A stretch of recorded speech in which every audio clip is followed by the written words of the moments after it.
কারণ বলছে রাজ্যপালের সঙ্গে কথা বলছিলেন, চেষ্টা করছিলেন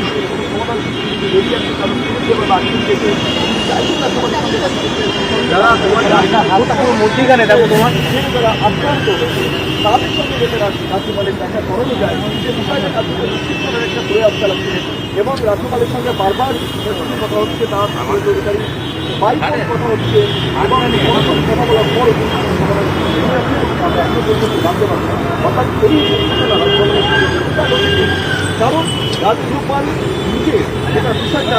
পারমিশন নিয়েছেন এবং প্রত্যেকটি এইভাবে করে তৈরি হয় তার তথ্য উচিত মহলে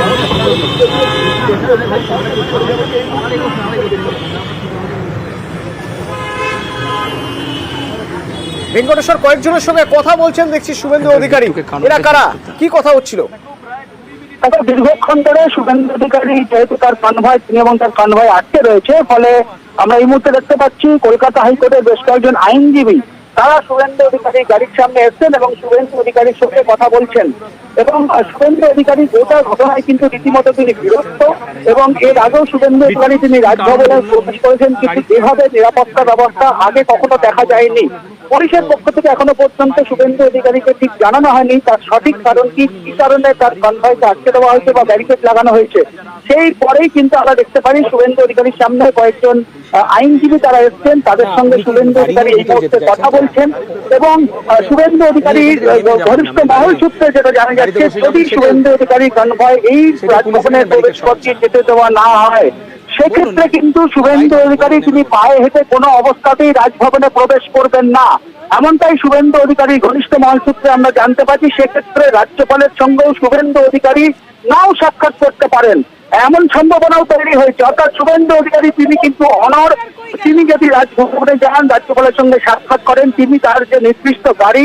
সেই গাড়ি করেই তিনি ভেতরে প্রবেশ করবেন, রাজভবনে প্রবেশ করবেন, কোনো অবস্থাতেই তিনি পায়ে হেঁটে রাজভবনে যাবেন না। এবং তোমাকে আগেও বললাম কয়েকজন আইনজীবীকে আমরা দেখতে পাচ্ছি, তার সঙ্গে এই মুহূর্তে আইনজীবীদের সঙ্গে পরামর্শ করছেন শুভেন্দু অধিকারী এবং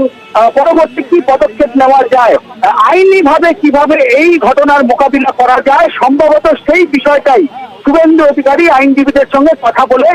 জানছেন এবং সম্ভবত যদি পুলিশের পক্ষ থেকে ফাইনালি এখান থেকে যদি গার্ডরেল না সরিয়ে দেওয়া হয় সেক্ষেত্রে শুভেন্দু অধিকারী তিনি কিন্তু পায়ে হেঁটে রাজভবনে প্রবেশ করবেন না, এমনটাই কিন্তু এখনো পর্যন্ত শুভেন্দু অধিকারী তার ঘনিষ্ঠ মহলকে জানিয়েছেন। তবে কিছুক্ষণের মধ্যেই যদি গার্ডরেল এখান থেকে সরিয়ে দেওয়া না হয় সেক্ষেত্রে শুভেন্দু অধিকারী তার যে গাড়ি সেই গাড়ি থেকে নেমে সংবাদ মাধ্যমের মুখোমুখি হবেন, তারপরেই গোটা বিষয়টা স্পষ্ট হবে শুভেন্দু অধিকারী কি বক্তব্য।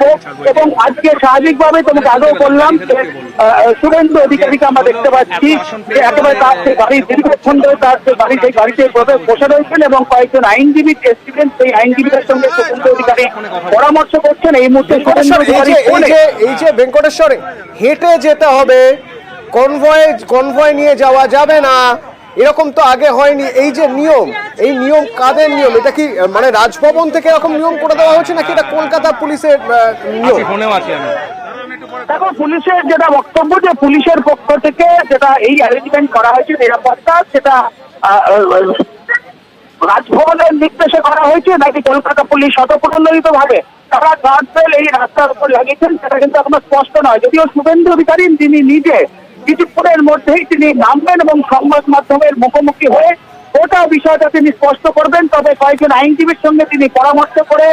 করেছেন এবং তারপরে তার যে পরবর্তী পদক্ষেপ সেই পরবর্তী পদক্ষেপের কথা কিন্তু সংবাদ মাধ্যমের সামনে তুলে ধরবেন। তুমি যেটা জানো যে আগেও আমরা দেখেছি যে 21-এর নির্বাচনের পরে সেখানেও ভোট পরবর্তী অশান্তির ঘটনায় বেশ কয়েকজন আক্রান্তকে নিয়ে শুভেন্দু অধিকারী রাজভবনে এসেছিলেন, রাজ্যপালের সঙ্গে সাক্ষাৎ করেছিলেন, তখনও কিন্তু শুভেন্দু অধিকারীর যে কনভয় বা যারা আক্রান্ত হয়েছেন বলে অভিযোগ উঠছে তাদেরকে নিয়ে তিনি রাজভবনে প্রবেশ করেছেন। ফলে আজকে রাজভবনের পক্ষ থেকেই কলকাতা পুলিশকে কোনো বিশেষ নির্দেশিকা দেওয়া হয়েছে নাকি পুলিশের পক্ষ থেকে স্বতঃপ্রণোদিত ভাবে শুভেন্দু অধিকারী কনভয়কে আটকে দেওয়া হয়েছে সেই বিষয়টা কিন্তু এখনো ধোঁয়াশা রয়েছে। তবে শুভেন্দু অধিকারী তিনি কিন্তু একেবারে অনড় রয়েছেন রাজ্যপালের সঙ্গে বা রাজভবনে তিনি যদি যান, তার নির্দিষ্ট গাড়ি, সেই গাড়িতে করেই তিনি ভেতরে প্রবেশ করবেন। পায়ে হেঁটে বা অন্য কোনো হেঁটে তিনি ঢুকবেন না জানিয়েছেন। যদি গাড়ি